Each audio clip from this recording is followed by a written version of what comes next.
Ok, Pet.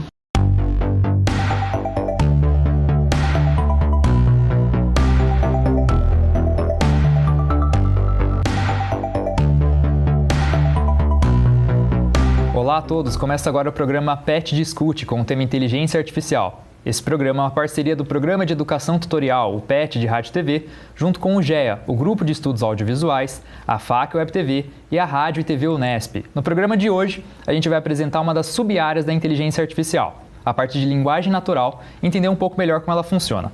Ao nosso lado temos o pesquisador Gabriel Jean Cristófaro, formado em Ciência da Computação pela USP. Ele atualmente é mestrando em Inteligência Artificial e Aprendizado de Máquina. Gabriel, obrigado pela sua disponibilidade. Muito obrigado pelo convite, Vinícius. Bom, Gabriel, para a gente começar, então, a gente está falando de uma das sub-áreas da inteligência artificial, que é essa parte de linguagem natural, né? Então, você pode explicar primeiro o que são essas bibliotecas de linguagem natural que a gente escuta falar? Bom, as bibliotecas de linguagem natural, elas começaram quando diversos grupos de pesquisa se uniram para reunir em um único lugar grandes corpos de textos que contêm algum tipo de informação útil para resolver algum dos problemas de linguagem natural, certo?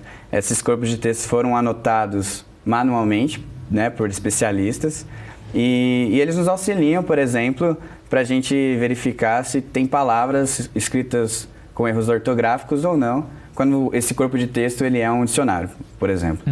Além desses textos ricos em informações, você tem funcionalidades, alguns algoritmos já implementados que nos auxiliam para resolver outros problemas. Então, você tem funcionalidades de sugestão de palavras parecidas, sugestão de sinônimos, você tem remoção de prefixos e sufixos de uma palavra, que isso pode ajudar em algum problema para facilitar a complexidade de algum problema computacional.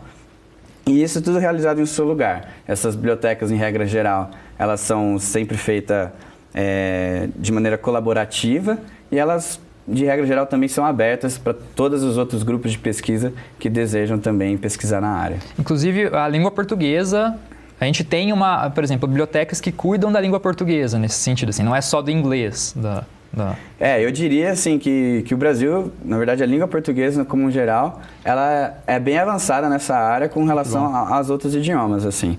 Então, você tem realmente uma maioria do inglês, né, por conta da comunidade científica, gostar de pesquisar bastante nisso, mas a comunidade portuguesa, você tem bastante esses corpos de texto já anotados em português, assim como uma comunidade mesmo pesquisando na nossa língua, então eu diria que está bem avançado mesmo. Em relação já às aplicações da linguagem natural, né? Eu acredito que quando a gente está tratando de texto, a gente está tratando muito de comunicação e às vezes rede social ainda falando, assim. Quais são mais ou menos as aplicações que a gente... Bom, falando de rede social, né, você tem hoje muito marketing acontecendo, muita contato e suporte acontecendo utilizando o processamento de linguagem natural, né, os famosos chatbots. Mas não somente nisso, acho que o que está muito presente todo e qualquer comando de voz que a gente dá para algum dispositivo eletrônico nosso, seja para o celular, para uma televisão, que você queira mudar a rota quando você está dirigindo, você dá um comando de voz, alguma técnica de processamento de linguagem natural é empregada nisso e o computador consegue realmente entender aquele seu comando de voz, certo?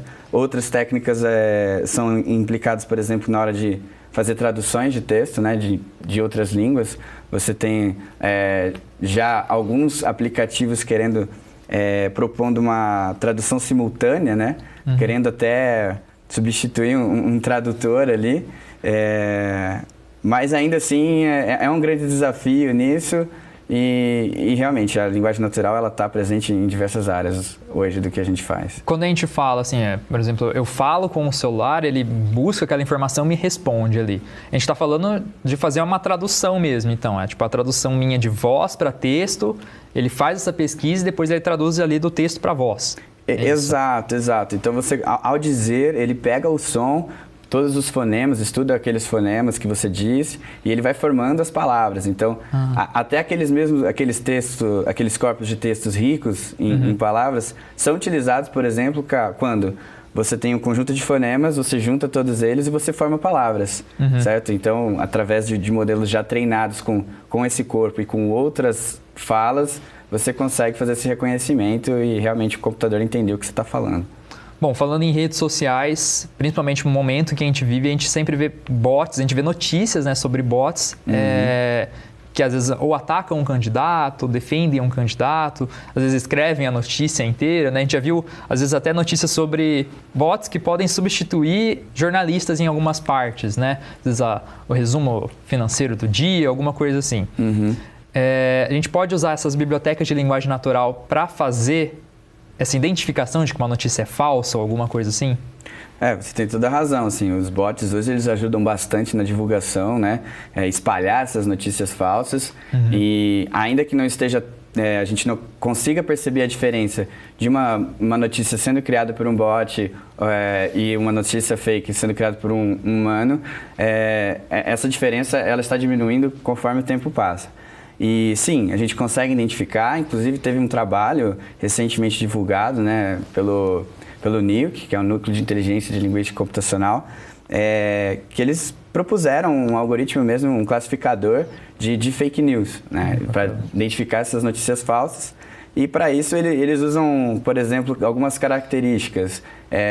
Em regra geral, uma notícia com fontes confiáveis, ela vai ter uma escrita sem muitos erros ortográficos, você vai ter profissionais fazendo a revisão do texto e tudo mais. Quando, de repente, uma notícia falsa escrita por uma pessoa na sua casa, ela pode conter um pouco mais. Então, o simples indicativo de que existe ou não erro ortográfico dentro de um texto pode auxiliar ou não na classificação de uma fake news.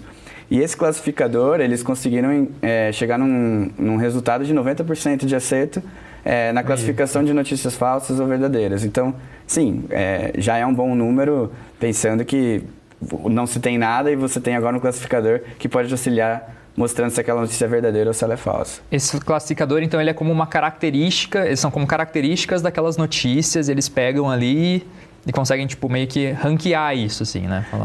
Os classificadores, de regra geral, eles buscam, né, com exceção do Deep Learning hoje, e outras metodologias que tentam extrair características que talvez nem o homem mesmo entenda direito o que está acontecendo no computador, ele descobre aquilo que ele tem que saber para poder fazer essa classificação. Mas, de regra geral, os classificadores, né, na área de aprendizado de máquina, você busca características para ensinar para o computador e, a partir dessas características, o computador consegue construir um modelo computacional fazendo essa classificação. Bacana. Bom, vamos agora para um rápido intervalo. O Pet Discute volta já já.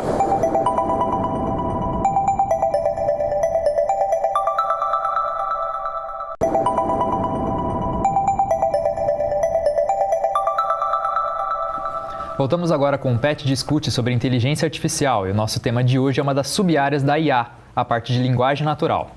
Nosso entrevistado é o pesquisador Gabriel Jean Cristófaro, que está aqui explicando para a gente um pouco mais sobre esse assunto. Bom, Gabriel, então falando, uma das suas pesquisas fala então sobre a parte de identificação de emoções, né? Como que vocês estão fazendo para identificar emoções em texto, então? Como nós, seres humanos, tentamos identificar uma emoção em alguém, a gente utiliza vários contextos, assim. Seja a maneira como a pessoa está falando, seja a maneira como está agindo, ou o que ela fala e tudo mais. Mais especificamente, em processamento de linguagem natural, você consegue fazer algum tipo de classificação de emoção de algumas maneiras, certo? Seja uma maneira de, como citei anteriormente, de Deep Learning, que é o computador identificando algumas características em um texto e essas características fazendo sentido para o computador e a gente conseguir traduzir isso para alguma emoção, é uma maneira. Outra maneira, talvez uma parte mais analítica e talvez um pouco mais compreensível para a gente, que é, dada uma palavra, você tem, por exemplo, algum valor semântico nela. Se ela, por exemplo, ela remete a um sentimento de positivo ou um sentimento negativo. Se essa palavra ela tem um aspecto mais de agitação ou de uma coisa mais calma. Então você tem, por exemplo, emoções, depressão. A depressão ela tem um valor um pouco mais negativo, uma coisa mais de tristeza, e baixa excitação, né? Menos agitação. E isso faz com que o computador consiga dadas essas palavras e essa anotação, você consegue fazer algum tipo de classificação de emoção por meio apenas até, nesse caso, somente da escrita. Vocês poderiam também associar, acredito que vocês associam, então, escrita com a parte visual também, né? Então, associar esses dois Exato, recursos. exato. Então, assim, hoje, numa rede social, por exemplo, em que você tem uma foto e um texto, quando você olha essa postagem, para você entender o que ela fala, não necessariamente você só vai ler ou o texto ou somente a imagem. Nós, na hora de fazer esse julgamento, essa análise, a gente olha para as duas coisas, para os dois tipos de mídia, certo? E em outros casos, por exemplo, em outros sites você tem vídeo, então você também até tem um elemento do áudio e tudo mais. Então, sim, quanto mais informação você tiver e contexto e conseguir extrair informações, não somente textuais, mas também, por exemplo, umas características visuais de uma foto, você consegue ter uma acurácia melhor, uma identificação e reconhecimento dessa emoção melhor, mais acurado, certo? Certo. Para nós que somos da comunicação, muitas vezes a gente esbarra, quando a gente está falando de inteligência artificial e texto, nas questões de ironia, ou então em alguma expressão tipo ai meu Deus, né? A gente pensa assim, né? Porque pra gente, muitas vezes a gente acredita que a coisa é feita palavra por palavra e aí você acaba não pegando o contexto da coisa, né? É possível identificar questões assim como ironia ou expressões idiomáticas? Em determinados contextos já se é possível, assim. É difícil, não, até o próprio ser humano, ao ler uma frase isolada que possa conter algum tipo de ironia, pode ser difícil esse reconhecimento da ironia ou de qualquer outra expressão. Porém, citando um exemplo, por exemplo, da análise de uma imagem junto com um texto. Você pode ter, por exemplo, uma pessoa que visita a praia e olha que dia bonito e na foto você tem uma praia chuvosa, certo? Então você entende que aquela frase, olha que dia bonito, contém algum tipo de ironia, porque ao analisar a foto, você vê um dia chovendo, uma foto mais escura, talvez, e isso pode ajudar, de alguma forma, o computador a entender a ironia. Não somente você colocando outros tipos de mídia, mas também se você pega um texto. Por vezes o ser humano ainda assim consegue entender uma ironia se você pega todo o contexto, por exemplo, parágrafo que foi escrito antes, parágrafo que foi escrito depois daquela frase. Através dessa análise, sim, o computador pode de alguma forma entender que aquela é uma ironia ou alguma expressão, porém, sim, ainda assim está sob pesquisa e isso não é algo tão factível ainda no momento. Quando no bloco anterior a gente falou da tradução de voz para texto, né? Se poderia também ir por questões como timbre, a forma que é falado, coisas assim? Exatamente. Então, da mesma maneira que você consegue extrair características textuais e visuais, você consegue pegar características auditivas. O timbre, a intensidade com que a pessoa falou, a tonalidade com que ela falou. Existem inúmeras características ali que você consegue extrair de uma fala, não somente tentando traduzir o que foi falado para um texto, mas sim realmente colocar uma emoção naquilo, ou não simplesmente emoções de felicidade ou tristeza, mas sim nível de excitação de uma pessoa ao falar aquilo, nível de coisa positiva ou negativa que ela está falando. Eu acredito que essa parte de identificação de emoção com o texto isolado, ela deve ser muito difícil com comentários, por exemplo. Então, em rede social, que normalmente é muito pequeno, comentário, a pessoa às vezes pode estar sendo irônica sobre o contexto de uma matéria, de uma reportagem, alguma coisa. E também o nível de toxicidade, muitas vezes, dos comentários que é muito alto, né? Então, deve ser algo um pouco complicado, né? Especialmente quando se trata de rede social, você tem muitos erros ortográficos, você tem vícios de linguagem, você tem gírias, você tem abreviações hoje em dia, e que para o computador entender aquilo é ainda um pouco mais difícil, porque num texto rico que existe nessas bibliotecas, você tem um dicionário. Tá? E começaram-se a existir agora um dicionário, por exemplo, de gírias, e, enfim, mas as gírias e as abreviações, elas tanto variam de pessoa para pessoa, quanto elas são criadas diariamente, certo? Então, sim, é complicado você fazer essa análise. Já existe logo, uma das primeiras características que foram assumidas para esse tipo de comentário, se é um comentário bom ou ruim, por exemplo, o tamanho do texto, certo? Então, assim, em regra geral, as pessoas que falam mal de alguma coisa, elas vão falar mais do que uma pessoa que está elogiando. Então, um simples muito legal já reflete aquilo que a pessoa pensa sobre o assunto.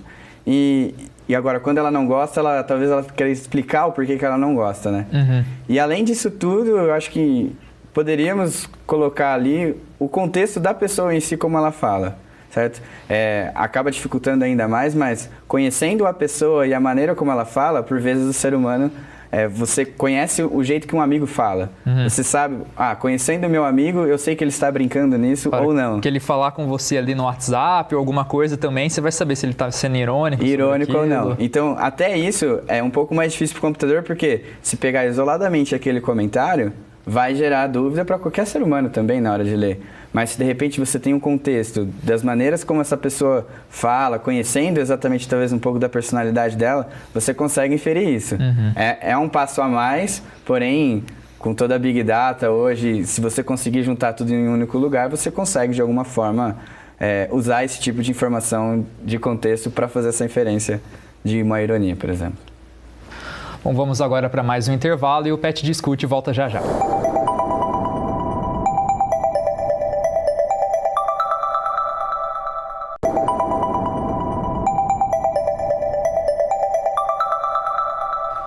Voltamos agora para o último bloco do Pet Discute, com o pesquisador Gabriel Jean Cristófaro. Bom, Gabriel, a gente estava conversando no bloco anterior, principalmente sobre a parte de linguagem natural, né? A parte dos bots escrevendo notícias, os bots escrevendo comentários. Acredito que até muitas vezes, quando a gente está falando do chatbot, né? Tipo aquela parte do chat ali, então o banco te responde hoje, a loja online te responde no Facebook, ele tem que pensar muitas vezes em qual a forma certa de responder. Exato. Você tem hoje chatbots já tanto para agilizar a maneira como o atendimento em si, né? Então, já existem, por exemplo, inúmeros, dado uma central de atendimento, você tem problemas recorrentes. Eles acontecem, são iguais para todo mundo. Então, nisso, o chatbot pode me ajudar em muito. Eu não preciso de uma pessoa para resolver um problema que, na verdade, que já é resolvido sempre, certo? Então, mas a maneira como eu falo com essas pessoas, a maneira como que eu vou me comunicar com elas pode ser diferente. E a inteligência artificial, juntamente com as técnicas, né, de processamento de linguagem natural, pode me ajudar com isso. Então, para uma pessoa que talvez ela faça mais sentido eu mandar mensagens e ajudar ela de alguma forma um pouco mais positiva. Então, compre este produto, porque esse produto vai te fazer uma pessoa melhor.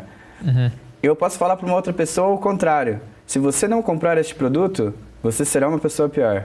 Entende que tem pessoas que podem lidar melhor com a motivação de me tornar melhor, ou uma pessoa ela pode reagir melhor ao se preocupar de que ela não vai ser uma pessoa, que ela vai ser uma pessoa ruim se ela deixar de comprar. Essa maneira como que eu falo e trato as pessoas também gera impacto na hora, por exemplo, de um chatbot, por exemplo. A gente havia comentado no bloco anterior até sobre a questão da depressão. Exato. Né? Poderia, por exemplo, identificar em um texto, tentar passar de uma forma diferente, alguma coisa assim? Os chatbots, eles vêm de alguma forma te auxiliar e fazer algum atendimento. Sim. Quando você faz algum reconhecimento de emoção, que é o que conversamos anteriormente, você também pode, de alguma forma, o computador te auxiliar, seja, se você estiver, por exemplo, em alguma situação de algum sentimento ruim, né, o caso da depressão ou alguma tristeza, o computador pode te auxiliar, sugerindo alguma música, sugerindo alguma tarefa que possa mudar um pouco o seu estado emocional, certo? Então, nesse sentido, voltando à primeira pergunta de como lidar com a pessoa, falando de depressão, você não vai falar... Tem que tomar um certo cuidado da maneira como o computador pode falar para uma pessoa depressiva, porque você não pode dizer que ela realmente está mal. E, na verdade, você precisa falar de informações de superação para ela, alguma maneira mais positiva, porque senão o impacto que isso pode gerar... Eu não sou especialista nessa área, mas sim, o impacto que isso pode gerar, né, no modo que você vai falar, pode causar danos na pessoa, pode ser problemático, exato. Bacana. A gente queria, assim, não é nunca o papel do pesquisador ficar fazendo essas previsões, é sempre o papel, tipo, ele estudar o que já é concreto, mas eu queria que você fizesse, então, uma previsão, assim, meio que a médio prazo, longo prazo, do que você acha que pode evoluir essa área de linguagem natural. Eu acho que já tem se evoluído bastante, mas ainda falta alguns pontos e a gente está chegando aí num nível até de excelência de questão de tradução de textos, de idiomas. Você já tem aplicativos fazendo isso, né? Traduzindo numa conversa simultânea, você consegue... então você consegue se comunicar com qualquer pessoa do planeta hoje utilizando tais aplicativos, certo? Isso. Até uma dúvida minha em cima disso é essa questão de tanto da tradução, mas também falando na conversa. A Google recentemente apresentou no Google I.O. Era uma inteligência artificial que ela conseguia marcar serviços, né? Então ela ligava para a pizzaria, pedia pizza, ela ligava para o salão de cabeleireiro, marcava o horário. E aquilo explodiu na internet por causa do teste de Turing. Né? As pessoas estavam falando com uma máquina e não sabiam que estavam falando com uma máquina. A gente pode esperar algo nesse caminho, você acredita? Claro, claro. O outro ponto é justamente a parte dos assistentes hoje, né? Então, o Google mostrando, provendo esse assistente, alguns aplicativos sempre colocando inteligência artificial por trás para...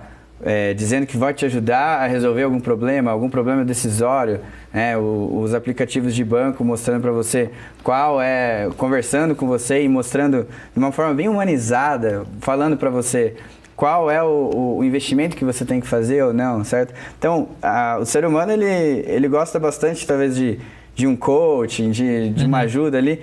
A inteligência artificial nessa área pode ajudar com isso.